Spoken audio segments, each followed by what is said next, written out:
Ladies and gentlemen, hello there, and welcome to another edition of the Mr. Warren Hayes Show. I am Mr. Warren Hayes, and this is the SmackDown Live recap show for February 19, 2019, and it's my birthday. It's my goddamn birthday today. So happy birthday to me. And happy birthday to all of you who are sharing the same birthday as I am. And thank you all for being here, especially if it is your birthday, that you decided to come and join me on my own birthday today. Well, aren't we all just, isn't this all adorable? It's fantastic. I'm really glad that that there's a whole bunch of people already here live here on youtube.com/Mr. Warren Hayes, which is what we do after every main roster show, about a half hour after, 10:30 p.m. Eastern Standard Time on Tuesday nights. We tape this live on YouTube. So right now we have Graham, who's here wishing me a happy birthday. Thank you very much. Kristen Ashley, editor-in-chief of diva-dirt.com. We also have Blaine, who's here as well. Jay King is in the chat as well. JPQ, whole bunch of fantastic folks. You know, the chat room here at the Mr. Warren Hayes Show. And Jam just dropped in, Joe Anthony, Robert. Look, everyone's popping in. Everyone's landing in. And thank you for the birthday wishes, everyone. You know, the chat here is fantastic. Bunch of very wonderful people, very tolerant, good discussion, overall respectful. That's why we have the moderators. We're there to make sure that everything stays clean. But you know, it's a nice place if you want to come after SmackDown and Raw, and you want to talk wrestling. Just shoot some wrestling shit with people in a respectful manner. You just come over here. It's very nice. So thank you everyone for joining live. If you're not joining live, that's fine. That's fine. Don't worry about it. Like, don't take it so hard. It's okay. You're watching this on your own time, and that's what this is for. You know, this is an on-demand world that we live in now. There's no such thing as schedules anymore. It's all about you. And whenever you can watch me talk, do wacky things with my arms, that's what we do, right?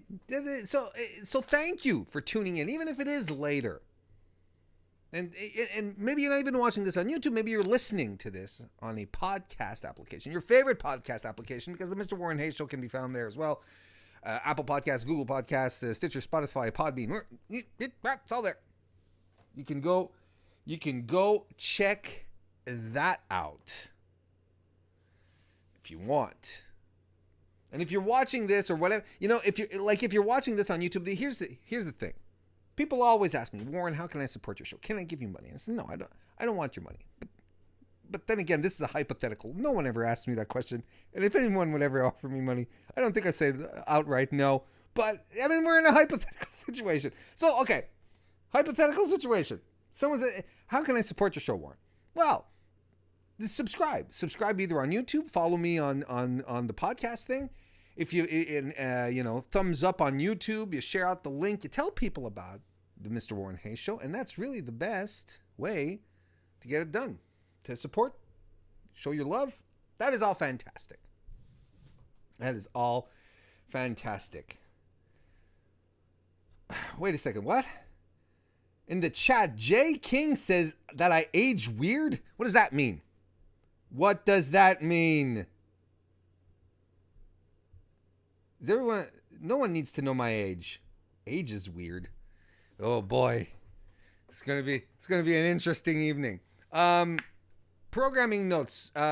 Exceptionally, tomorrow night, Wednesday, my NXT 205 Live NXT UK recap show will not take place. I have personal obligations I need to take handle of, to take care of. So I will be doing that particular program over on FightfulSelect.com on Thursday. So we're just going to push it back a day. So 205 Live NXT UK will be covered as per usual on Fightful Select. However, it will be on Thursday instead.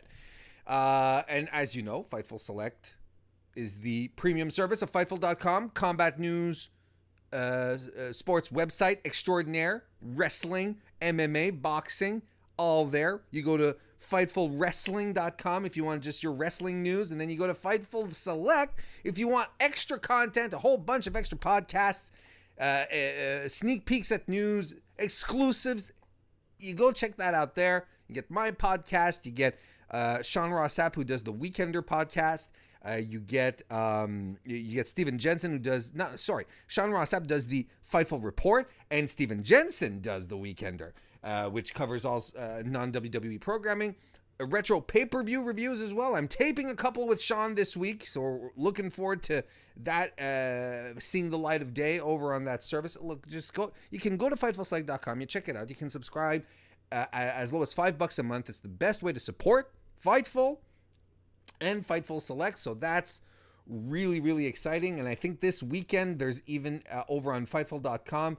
Kristen, you can correct me if I'm wrong here, but I think that there's even there's a new edition of the Division podcast, Fightful's women's wrestling only news podcast, that will be coming out this Saturday or Sunday. Anyway, this weekend at some point. And Kristen, feel free to tell me that I'm completely wrong if that's not the case, but I'm pretty sure that's the deal. That's what's going on. Oh, and tomorrow, Wednesday, by the way, JPQ John, big paws on a pup. He has a podcast called No Particular Angle. I taped an episode with him this weekend, and it's going to air tomorrow. Be available as a podcast on his podcasting show, which is called No Particular Angle. Look that up on your favorite podcasting application. It's right there. I will be joining him. We talked about tag team wrestling. We talked about Asuka. What's going on with Asuka in a world dominated by Becky Lynch, Charlotte, and Ronda Rousey? What are we doing with Asuka from this point on? So yeah. So you know, even if I'm not around for my Fightful Select show tomorrow, well, you can still get to hear my voice over on John's podcast. So JPQ, he says 7 a.m. tomorrow morning. It should be available. Thank you, John. That's fantastic. Kristen Ashley confirms that the Division will air, will appear this weekend, and it's an all women's edition, which is fantastic. But yeah, no, because I've been on the show for the past 3 weeks. Yeah, everyone needs a break from me once in a while. There you go. So that's what's happening. That's what's going on. Good stuff. I would say good stuff. Time for a little mason jar goodness. All right. Hope everyone's doing well. Chat's doing good. Yeah. John's sort of making fun of me because I called it an all women's edition, but it's true. I mean, you know, I've been there for the first 3 episodes. The first episode we did with Joe Soriano from Daily DDT, and then the next one was with Laura Morrow, and then 2 weeks ago was with Anthony. So you know, there's kind of been this weird balance, and now it's just going to be all women. That's fine. Look at, man, are bulging veins out of an arm? Is that like a sign of high blood pressure or some kind of disease? Look at that. That's not. Is that healthy? I'm not sure it is. All right, let's go right ahead. Let's talk about SmackDown Live. So Shane McMahon comes out to regale us with his presence. And he comes out and he puts over the debuts of the NXT guys. Well, in fact, he comes out and he says, "Hey everyone, wasn't that great? Wasn't that great to see the NXT guys? How about that debut from Johnny Gargano and Tommaso Ciampa, Aleister Black, and Ricochet?" I thought that was kind of funny. That was kind of funny. So basically, he puts over the thing and he announces that the guys are going to be on SmackDown again tonight. Now, just before we go on, don't know if you saw this news breaking out of WWE. I mean, WWE doesn't break its own news. You know what I mean? Apparently, they have a really big announcement regarding NXT tomorrow. Now, of course, it's going to be the night that they're going to do a big announcement when I'm going to be off, right? Of course, that's how things go, right? You take a night off and then something big happens, right? And it's Gargano versus Dream tomorrow as well. So of course, right? Of course, Warren.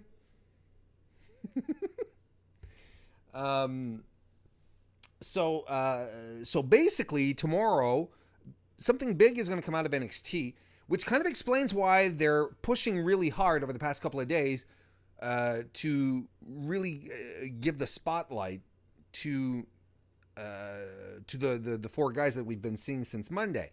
Four guys who were also involved in Halftime Heat just a couple of weeks ago. So now there's something that's coming full circle. Obviously, they want the more casual audience to get acquainted with these fellows. Want them to make sure that they realize that these guys are big deals. So there's a lot of speculation going around in chat. Go right ahead. Go right ahead and let me know your thoughts as to what this could be. There's been rumors that in the Fox deal for SmackDown that NXT might be thrown in there to air on FS1, for instance. So that would indeed be a big deal. It'd be a big deal. Some people are saying, oh, well, maybe NXT is going to bump up to 2 hours, which, would be not a bad idea because they've got more than enough bodies on the brand to cover a 2-hour show. But do we, I'm not necessarily going to get into the discussion as to whether or not we want NXT to be 2 hours since the 1 hour formula is working so well. There's also speculation that it's going live, that they're going to abandon the tape format and they're just going to go out and have live NXT North America shows. I mean, there's so much stuff, so much, there's so many possibilities, but it's apparently something quite big enough to not be announced just off of a press release. So I'm not quite sure what exactly the thing might be. John says NXT moving to TV. It only makes sense, as in, I guess what he means is either cable or network television. I mean, it could be so many things. But my guess, I kind of have a feeling that the announcement is that they're going to be abandoning the tape format and they're actually going to go with the live. They're going to go with the live show. That's what I think. That's what I think they do. Blaine says NXT goes to 2 hours. Besides being on the network, it also airs on FS1. NXT talent flows across all three brands. NXT becomes an official third main roster brand. That makes sense. And I'd like to take a moment to speak on the NXT talent being floating talent. There's been a lot of that right now. even before these four guys came up, Nikki Cross, Heavy Machinery, Lacey Evans, and EC3, they've been seen on both Raw and SmackDown. It's been touted that they don't know, that they don't have a home yet, that they're still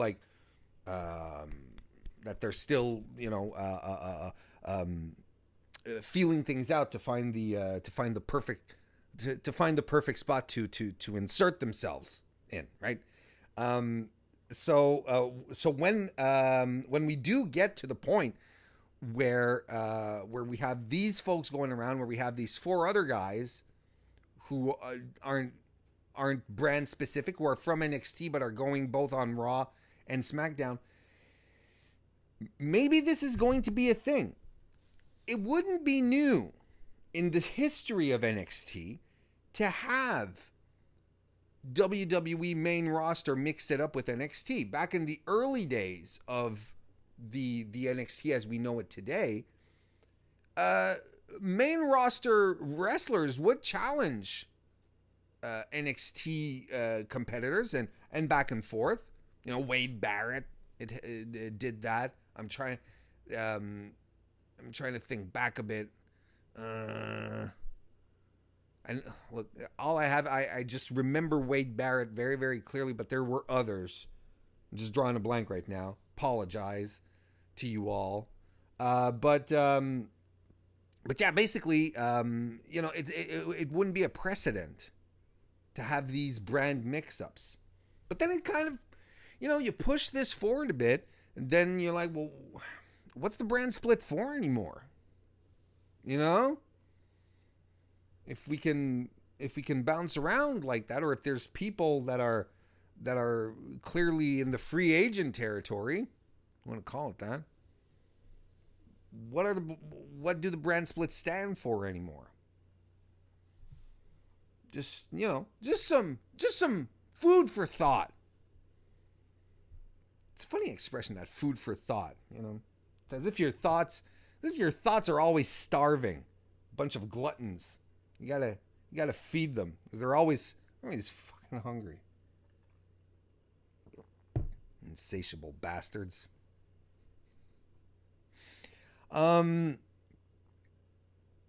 So okay. So of course, we'll see what happens. We'll probably get a really better inkling idea as to what's going on tomorrow night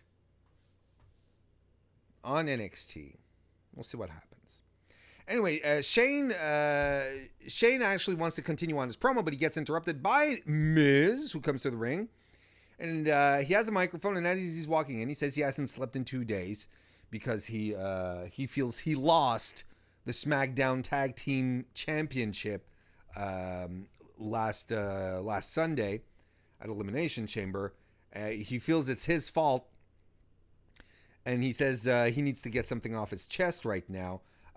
He says that, Shane, you took a chance on me being your partner. He can't shake the guilt of what happened. Shane, he says, I used you because I knew you could relate to me with my daddy issues. And he says that he remembers when Shane brought out his dad a couple of weeks ago, Mr. Miz, and his hair. He says that he was proud of him. His dad said to Miz, right? I'm getting better with pronouns, folks. He says that he was proud. Miz's dad said he was proud of the Miz, that he loved him, and it was the first time that he ever said that. Best moment of his career, and one of the best moments of his life. And that's because of you, Shane. Thank you very much. But I let you down in the title defense 2 days ago. And I know there's no more automatic rematch clause, but you're Shane McMahon. You can make this happen. And you can tell Shane you can feel he's being a little iffy, right? He's like, but the Usos come out and they start some trash talking, and they say that if Shane can forgive the Miz, then they'll give them the rematch. But they say that Miz is a joke, a loser, a fraud. Shane takes exception to this. His hot-headed temper takes takes the precedence here. And he says the rematch is on and it will happen at Fastlane. So that was your opening segment. And it actually brought out, and then everything just goes dark, and it brings out Aleister Black. And it was announced right then and there that we were getting Aleister Black versus Andrade Cien Almas. And I went I made a noise. I made a noise when that happened. Like, what? Because it was Aleister Black who won the NXT Championship off of Andrade in a fantastic match. That was Benini's. So I was like, kind of like the Revival and Dark DIY last night. That was nice. And you knew, here's the thing. When the match starts, when we come back from commercial, right? You know, and again, Aleister gets his full entrance, and that's just a main roster entrance. He's tailor-made. It's perfect. Just like came in and did his thing again, and it's really, really impressive. And you knew when the match started, you knew exactly that we weren't in Lafayette anymore. Because when the match started, NXT chants throughout the arena. That made my old crumbling birthday heart very, very happy. There's a lot, so the match starts, there's a lot of evasiveness between both guys to start. Almas gets the upper hand on Black. I'm still calling Andrade by his full name, and am I just being a hot-headed rebel? Maybe, but I'm also very used to calling him Andrade Cien Almas. So Almas gets the upper hand on Black. He chops him hard across the chest, hits a flying knee as well. Black goes after him, misses a flying knee and tumbles to the outside. No, sorry. It's Almas who misses a flying knee to the corner and tumbles to the outside. Black does the lion salt into the seated position thing, which got a pop tonight. Back from commercial, Black is delivering some knees to the face. He hits the ropes. Goes for a springboard something or another, but he gets shoved off right onto the floor by Almas. Back in the ring, Almas goes for the hammerlock DDT, but Black reverses out of it. Gets a Meteora on Almas. German into a bridge, which gets a 2. Hip toss by Almas into the corner. Running knees then follow by Almas into the corner, who covers Black, but for 2.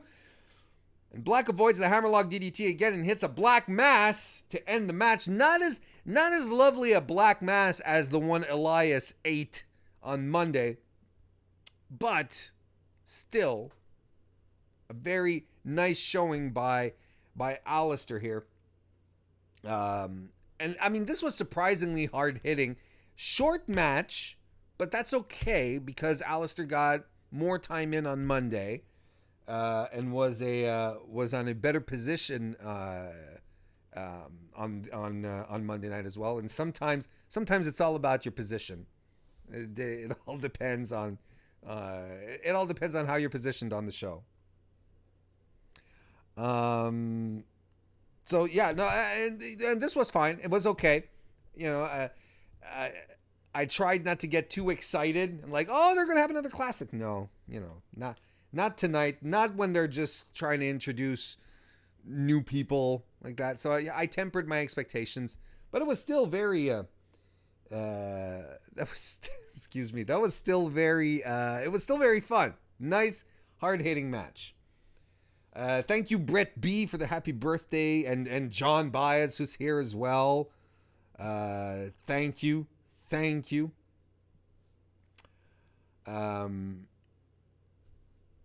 There we go. Lots of happy birthdays. Why not? I appreciate those. Tommaso Ciampa and Johnny Gargano were watching this match backstage, and they get interviewed. But the Bar comes over and challenges them. Cesaro says, "What is this? Take your NXT superstar to work day?" La la la la. Styles. So basically, this all ends up being a big setup for a match later on this evening. Then you have AJ Styles and Jeff Hardy, and who are getting psyched for the 6-man tag team main event. And Kofi Kingston is offering an olive branch of pancakes to make up for Elimination Chamber, so that your boys can all work together and be on the same page. Pancakes, the great unifier. The IHOP should be, when you think about it, maybe the UN should be at IHOP. I mean, after all, it is an international house of pancakes, right? So you could have just, everyone from the world being in there, sitting around eating pancakes and agreeing on stuff. And then you'd probably have to explain to the lower level countries that IHOP and International House of Pancakes is the same thing. The lower tier countries that don't understand, how electricity works and stuff like that. Wait, which countries am I talking about? Nope, not going there.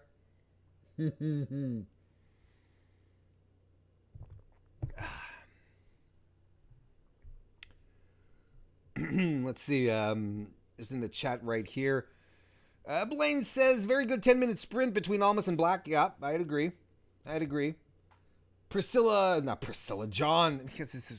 John Baez says the crowd was nice tonight. The crowd was very, very good tonight. Graham Cook says Guy Fieri's in the Hall of Fame. No, he's not. Brett says, Warren, I'm seriously not subscribing to anything monetary, but I'm donating some board to eliminate your penmanship. Yeah, I know my calligraphy isn't up to par. It's not bad. Maybe I do need like a light up board or something, or a screen where I could maybe put graphics instead. Anyway, the Warren board works well right now. So next we actually get the Tommaso Ciampa and Johnny Gargano versus the Bar match. Match starts between Sheamus and Ciampa, and Sheamus is a big guy.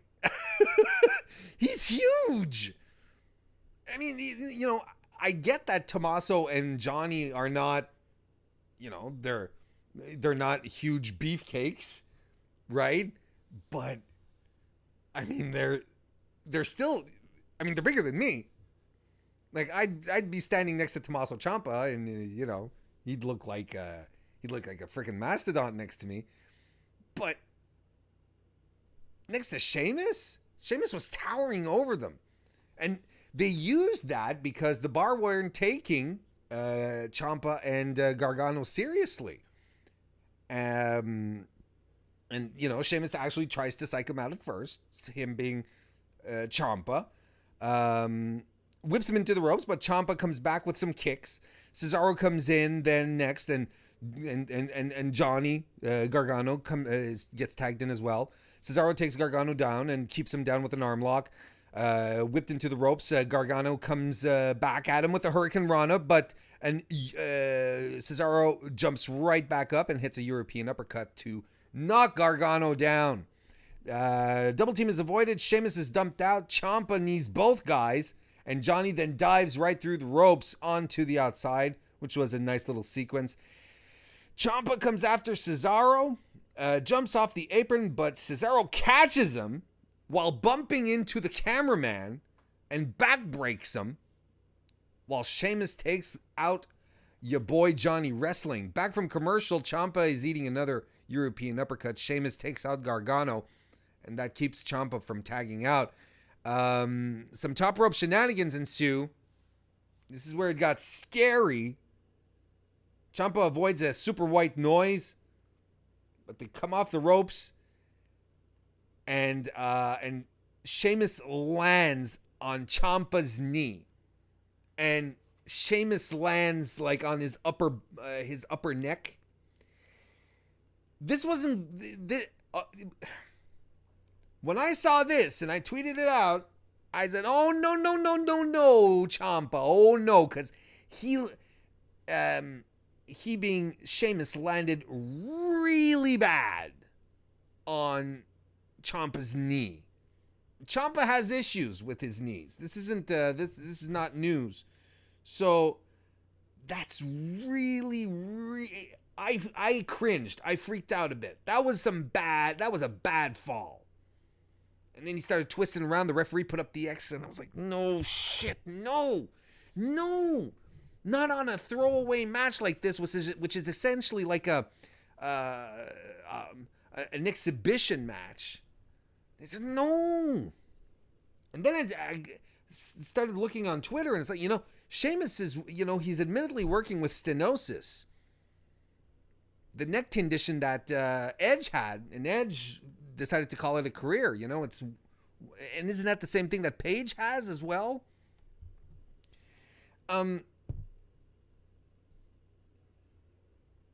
Sheamus shouldn't be bumping like that. Now, your boy Sean Ross Sapp got news backstage saying that both guys are apparently fine. Apparently. Sheamus is, apparently he's okay. And Tommaso Ciampa has been telling people that he's fine. Now, that's not a report, a clean bill of health saying, nope, not a problem. No injuries at all. But, it's really scary. That was frightening. Yeah, like Joe Anthony just said in the chat, word is that Ciampa said he felt okay backstage, but this is the same guy who tore his ACL and still wrestled a 20-minute ladder match the next day, taped with duct tape. Let's not forget that. He duct taped his knee into place. Hopefully he's okay, but it was a scary spot for both guys. Gargano then takes Sheamus out, and here's the thing here. This is when you know you're playing with professionals. None of these guys missed a beat. They just kept on going, and at a perfect pace. There was nothing out of place here. Gargano took Sheamus out with a somersault senton off the apron. He Rana Cesaro against the ringside. Back in the ring, slingshot DDT covers Cesaro, but only gets 2. Spinning head scissors on Cesaro again, and he twists it around into the Gargano escape. But Cesaro breaks out.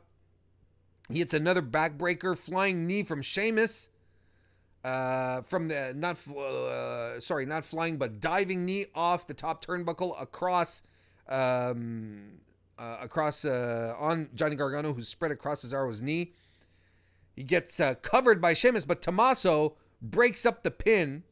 It gets thrown out again. Another big backbreaker on Gargano by Sheamus. Gargano hits a super kick out of nowhere and covers Sheamus for 2. Bit of a double team by Dark DIY, and Ciampa jackknife covers Sheamus for the win. And the crowd popped. I'm telling you, this was not Lafayette 2, folks. This was a hot crowd. They knew what was going on here. So that also made me happy. So good. This was a really good match. At this point, I don't think the Bar can do anything bad as far as tag team wrestling goes. They're so solid and consistent. They know how to use their strengths. They know how to tell a compelling story in the ring. And then you have Tommaso Ciampa and Johnny Gargano. Gargano arguably, there's a legit argument to be made that he's the best worker in the entire company. Tommaso Ciampa is no slouch. You put these guys together, we got a relatively short match. That was fantastic. And Blaine in the chat says we need 25 minutes of DIY versus the Bar any fucking time. That was so good. That was so good.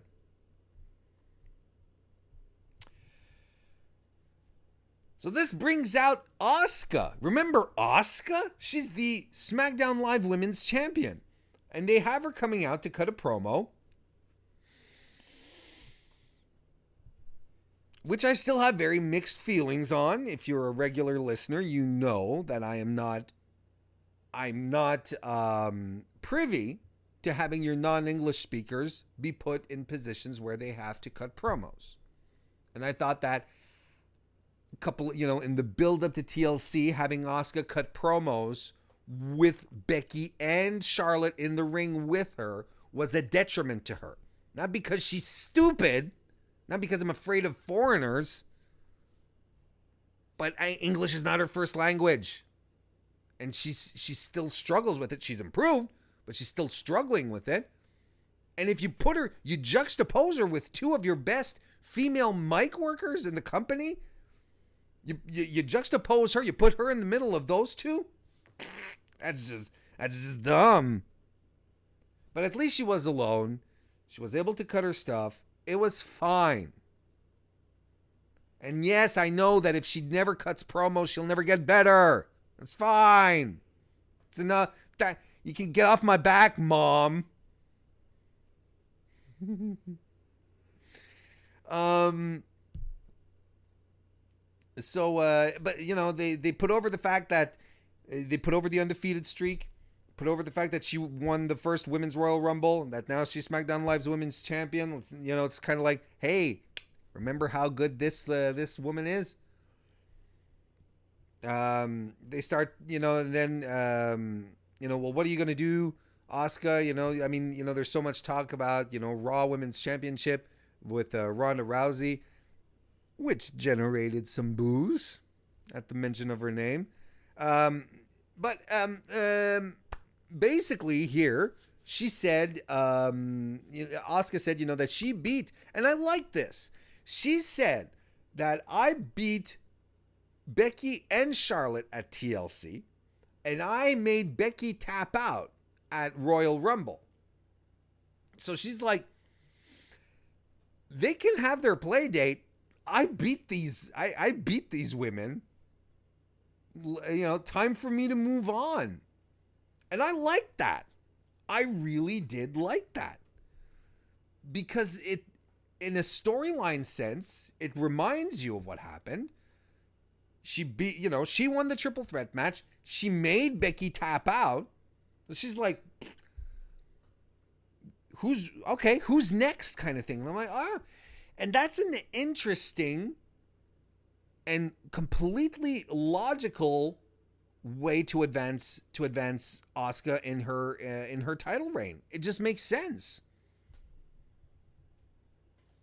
I was okay with it.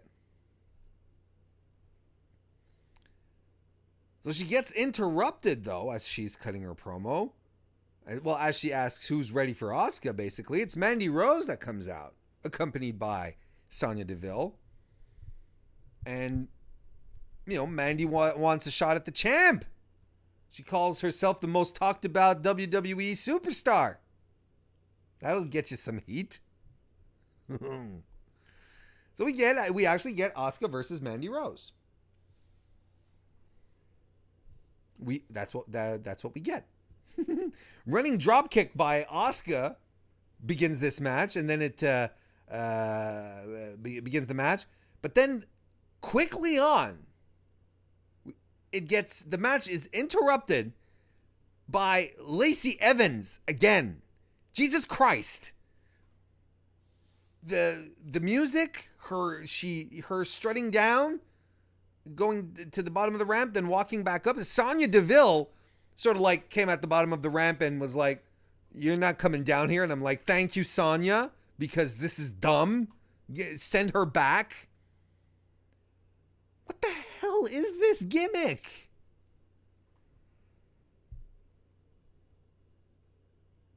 So she goes back up, and that's it. But the distraction allows Mandy to side Russian leg sweep Asuka, covers her, but only gets 2.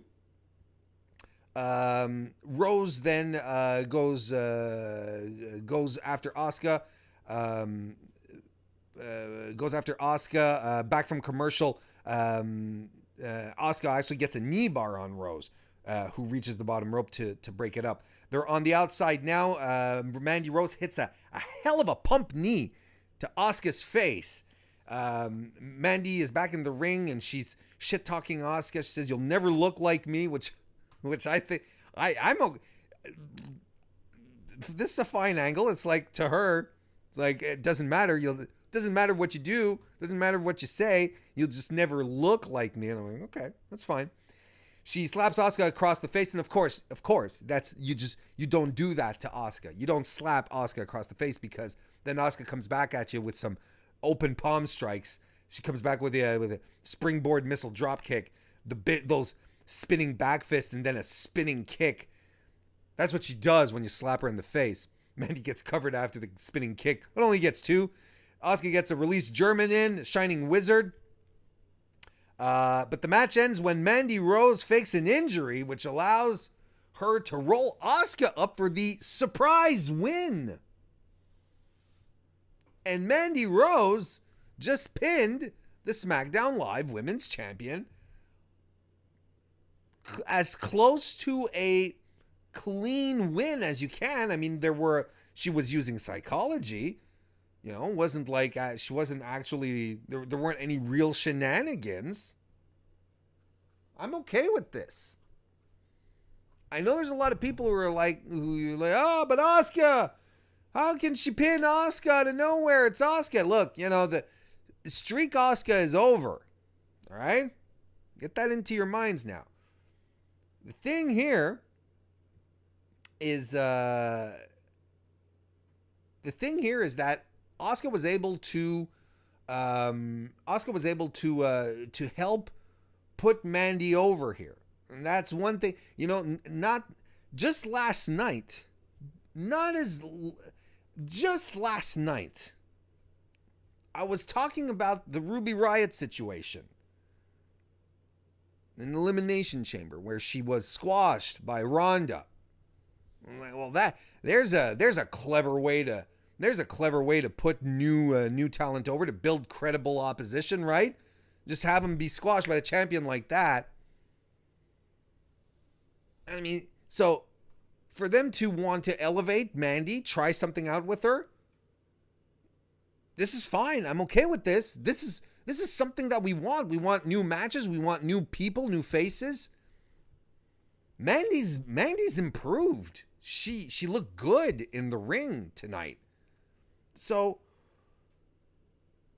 we'll see.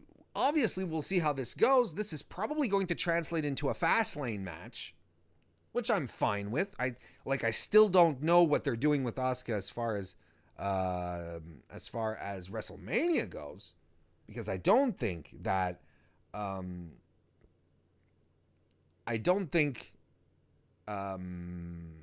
Mandy Rose is I don't think Mandy Rose and Asuka is a marquee match, but there's definitely something there. There's something there to discuss, something there that to happen nonetheless. So if it happens at Fastlane, I'm okay with that. I'm okay with Asuka getting a defense in before moving into WrestleMania.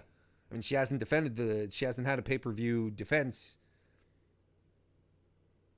I was going to say since Royal Rumble, but I mean, there's only been one pay-per-view. But I mean, you know what I mean. She hasn't been all over the place defending the title. They've been very, very much focused on Charlotte, Becky, Ronda.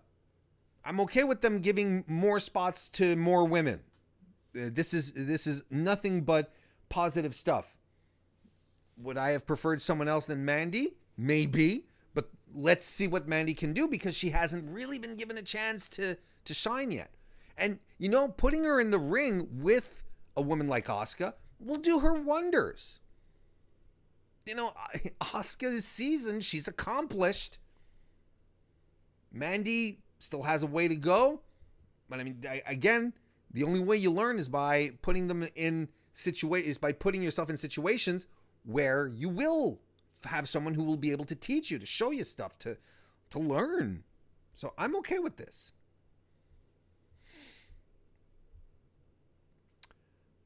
Brett in the chat says Lacey Evans is Vince McMahon's toy Carmen Sandiego cosplay experience. Oh, yeah, that was pretty funny. Joe Anthony says the closest I came to understanding Lacey Evans is that she's got Chris Jericho's troll gimmick from 2012. Huh. That's interesting. John Baez is he's calling back the Terry Funk eye injury from what was it, John? Was it ECW One Night Stand? Well, 2000, I can't remember the year. ECW One Night Stand, which John had reviewed with Sean and I over on Fightful Select. And Terry Funk had injured his eye, and we had a bit of a laugh with that. So there we go. Next, we go back to Charlotte Flair, who was watching the match backstage, and she shows off those massive bruises that she got from those crutch shots. Her arm is messed up, man.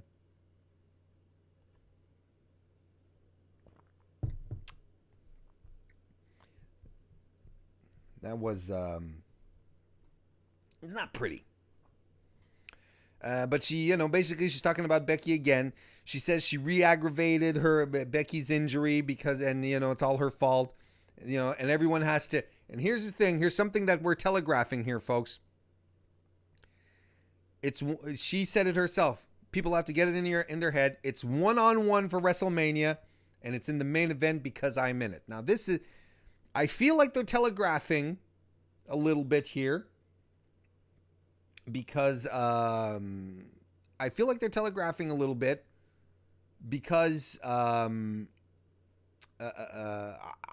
the opinion that at Fastlane, Becky and Charlotte are going to have a match, and there's going to be stakes to it. And these are the stakes. This is my official prediction. This is how I book it. Becky comes back and messes shit up one more time. Then Vince McMahon or Triple H or whoever comes in is like, okay, look, Becky, we're done with this shit. This is what we're going to do. This is what's going to happen. You're going to have a match with Charlotte Flair at Fastlane. If you win, your suspension is lifted and Charlotte is knocked out of the main event match at WrestleMania. But if Charlotte wins, your suspension stands.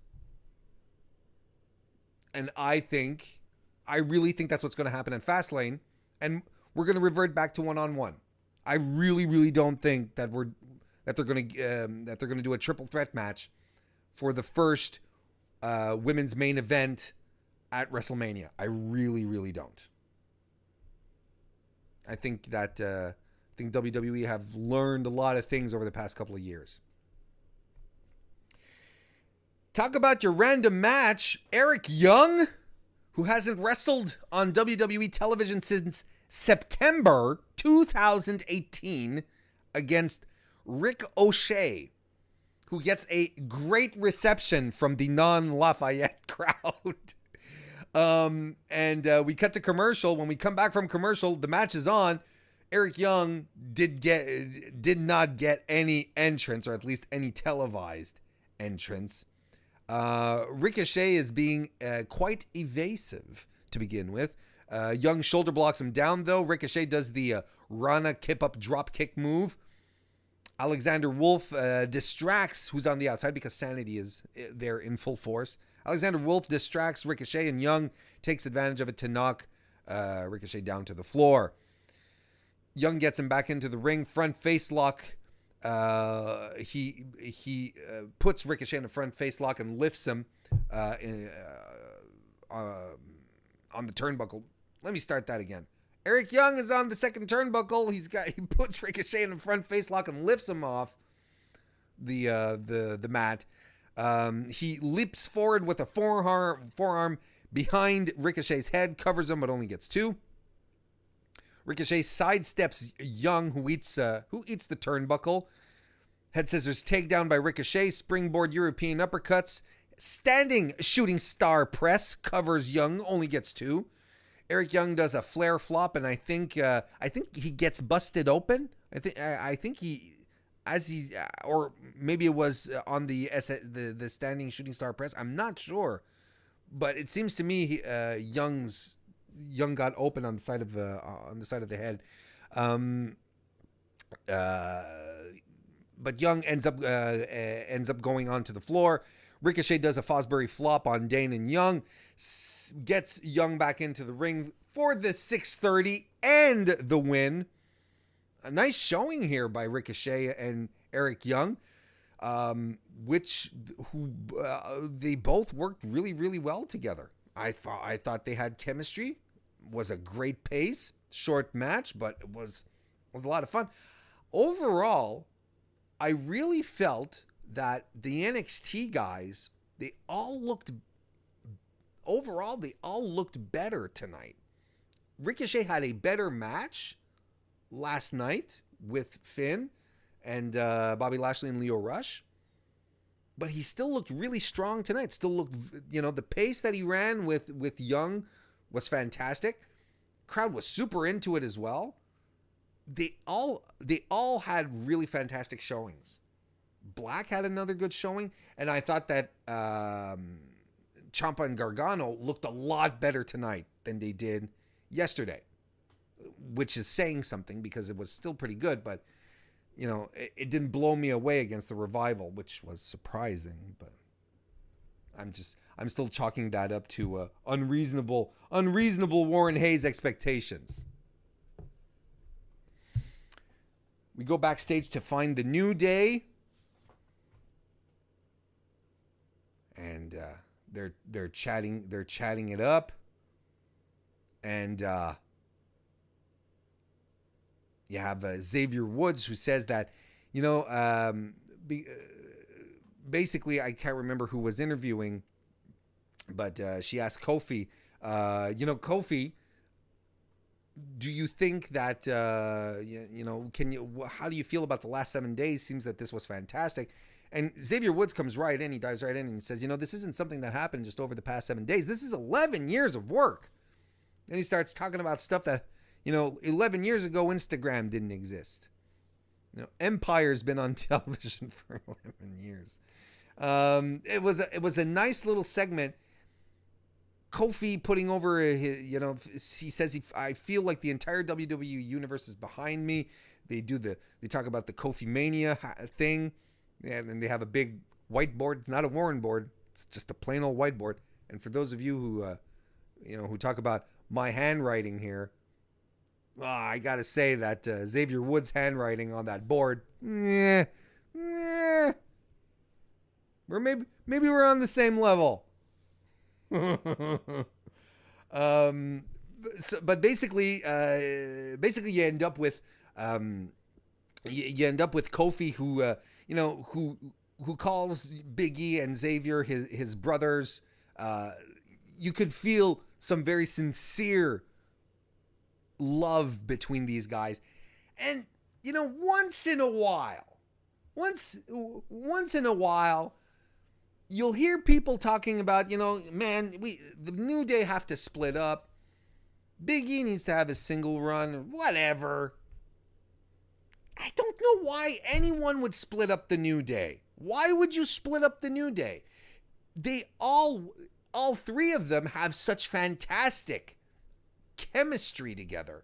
They're obviously all on the same page. They're all working together to advance their careers themselves. And there's no...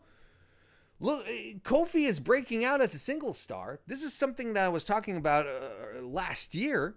It's like there's no reason for the New Day to be exclusively perceived as a tag team. They can be like a stable, a group of dudes. You know, like Undisputed Era, like DX. Doesn't necessarily have to mean that they're absolutely pigeonholed into being a tag team. So now Kofi is getting his singles moment. Why not Big E afterwards? Or why not just revert back to being tag team contenders? It's just, man, they work so well together. It's not always perfect. There's missteps along the way. But they recover all the time. And they keep themselves interesting. And they're so they're just so sincere and earnest. They are. So this leads us into the main event. Kofi Kingston, Jeff Hardy, and AJ Styles versus Randy Orton, Samoa Joseph, and Daniel Bryan, your WWE champion, who comes out, tells everyone that they're small-minded, that small-minded people keep the intelligent people, the what was the word he used? The groundbreakers, don't quite remember, but he refers to Joan of Arc, Thomas Becket, and Socrates, and he says, you know, they're not superstars, they're not movie stars, they're not superheroes, so you might not know who they are. He says he survived the Elimination Chamber. How? Because I serve a higher purpose, which is to enlighten, to educate. Even though none of you want that, I'm going to educate you about my opponent at Fastlane. And I'm like, oh, all right. You have my attention, Brian. He says, I'm going to tell you who is not going to be my opponent at Fastlane. None of the people in the ring right now, because I defeated all of them at Elimination Chamber. And I'm like, boo. Boo. We know that. At this point, we know that that's not going to stand. But we do get this match. Fun match. We get Joe versus Kofi to start. Springboard missile dropkick by Kofi Kingston gets Samoa Joe down. Jeff Hardy gets tagged in, does the double leg drop to the midsection, followed by the basement dropkick on Samoa Joe. Goes for a twist of fate, but Joe reverses it. Then Randy Orton and Daniel Bryan get their own shots in at Jeff Hardy, who is pretty much your babyface in peril for this match here. Bryan gets some yes kicks in on him. Orton keeps Hardy in a chin lock, but Hardy fights back with a jawbreaker. Kofi gets tagged in a hot tag. He takes everyone out, dumps Orton onto the outside, goes to the top rope to dive on Orton, who is like really too far, but he gets pushed off the top rope by Daniel Bryan, and Kofi spills to the floor. Joe meanwhile levels the two remaining baby faces, and Orton drops Kofi on the commentary table. Back from commercial, Orton is still beating down on Kofi, and he drops him on the desk on commentary again. Orton posts himself, though, as Kofi avoids a shoulder block, and in comes AJ Styles. And so does Daniel Bryan charge in. He hits a driving backbreaker over the knee backbreaker on Daniel Bryan, and Nishigoroshi covers him but only gets two. Styles avoids an RKO, but eats a kick by Daniel Bryan. But that doesn't keep him from getting the calf crusher on Daniel Bryan. Joe breaks that shit up. Twist of fate on Samoa Joe. Everyone is outside of the ring.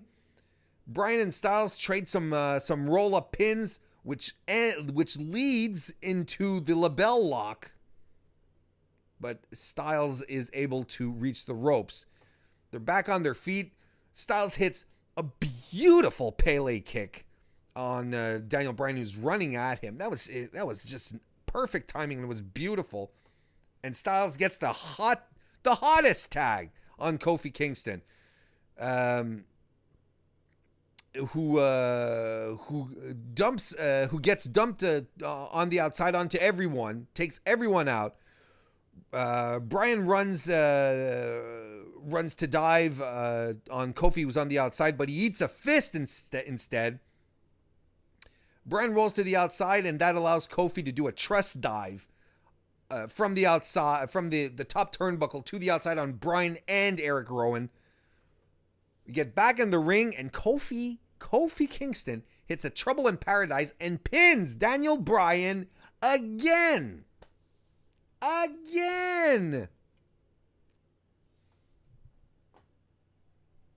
That was another great match. But you can tell that these matches are creating and it's the same thing with Elimination Chamber. They were creating they're creating these moments for Kofi Kingston and Daniel Bryan. That's what they're doing. And it's fantastic. They're clearly building to something here, and they're listening to the audience because they're playing up Kofi Kingston. He's getting the biggest reactions I think he's ever had at this point. And it's fantastic. Let's ride this. As far as, fresh faces in the main event, and the way that they built this up, this being Kofi's spot right here, this is, it's the crowd is really into it. They just did it with really smart booking, perfect in-ring storytelling. That's all that's been happening right now. And Kofi is like, he's a nice guy. He's charismatic. He comes across so well. It's easy to get behind him. Anyway, after the match, Shane McMahon comes out and he announces that Daniel Bryan will be defending the WWE Championship at Fastlane against Kofi Kingston. And I'm okay with that. I'm just disappointed that it's not going to be at WrestleMania, where Kofi Kingston could win the title there, unless they do a stip. But anyway, at this point, I'm just happy that Kofi can still ride this, that we can still have Kofi Mania for a while, because it just feels right, and it feels good that WWE are sensing it and are shuffling plans around to capitalize off of this. I think it's fantastic. Hey, Chris Spizak of the Spies and the Benchmark Show's in the chat. How you doing, Chris? And he says, did you catch Kofi hollering stupid at Orton, which was a callback to the infamous Randy Kofi incident? And yes, that was an interesting, very, very cool callback, and I forgot to mention that. Brett says, I effing now love Kofi more. Robert Larry says, I hope and pray that the WWE does not screw up this match between Kofi and Daniel. I don't see how they could really, at this point, as far as SmackDown goes, and the way they've been treating Kingston and Bryan, this impromptu feud that they've created, it's been all about the in-ring work. Like, there hasn't been any outside forces. There hasn't been Daniel Bryan singling out Kofi Kingston, or Kofi Kingston singling out Daniel Bryan. It's been all about each other fighting. It's been about each other fighting in the ring. This feud ignited because of the gauntlet match, because Kofi was able to get one on Daniel Bryan, and then it exacerbated at Elimination Chamber, and now we're back here. They're not trading shots at each other. They're not stalking each other's families, or pushing each other, chasing each other with cars or whatever. It's just like good in-ring work, telling a story, making us understand that, this is escalating because they are competitors. Because they're working, they get in the ring against each other. They have fantastic matches, and we don't quite know how it's going to turn out. Kingston got the first pin on Bryan. Bryan's got the second one. Now Kingston has another one on Daniel. Will Daniel get the next one? Will Kofi be able... Like, there's a very even Steven kind of thing going around. Yeah, I said even Steven.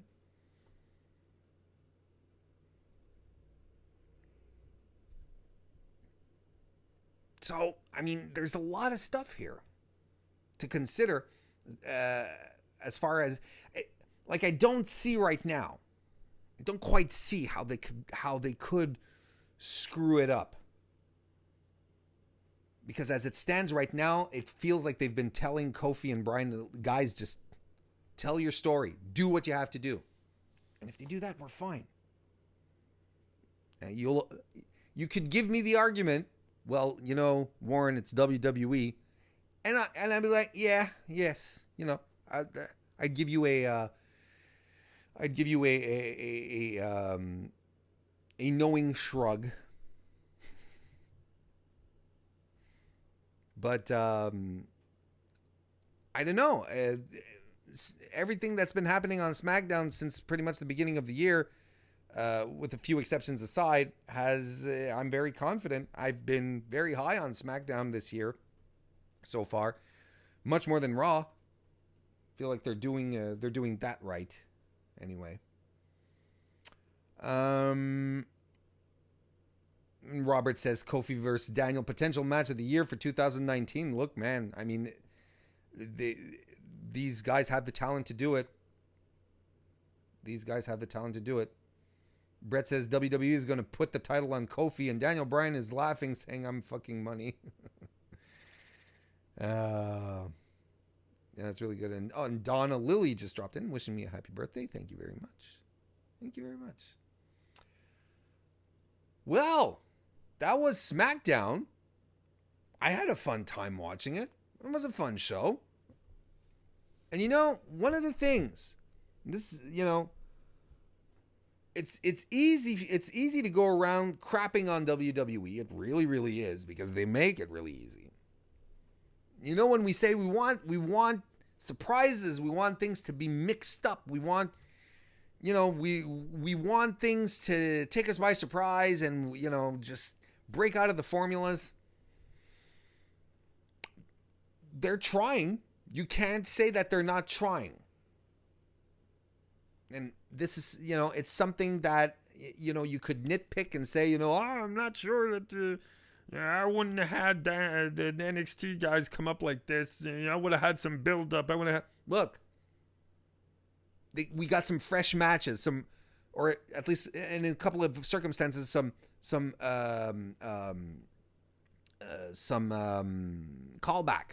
some callback matches.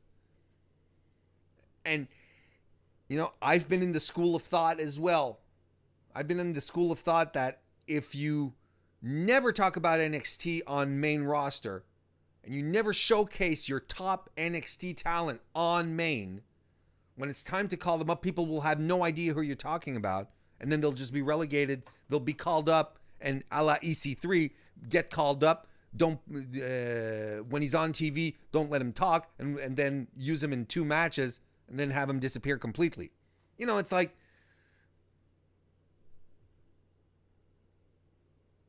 NXT, they're doing good by NXT and the NXT guys that they have right now.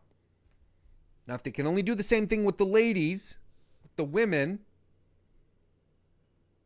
I think that is fantastic.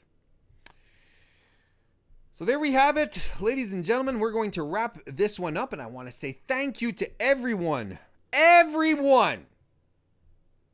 popped in this evening on youtube.com/Mr. Warren Hayes. If you're listening to this later, or if you're listening to this on podcast, thank you very much as well. I really do appreciate it. So remember, tomorrow, Wednesday, listen to my special appearance on JPQ's No Particular Angle podcast. Go find him on your favorite podcast application. Follow it so that it pops up in your downloads and you can listen to it. It's going to be a good time. It was a fun show. John's a great guy, and it was a great show. My 205 Live NXT UK recap will happen on Thursday, not the usual Wednesday spot. And yeah, that'll be it for me this week, and it'll be that for me tonight as well. And I want to thank you all so very, very much for joining me, and I'll see you next time.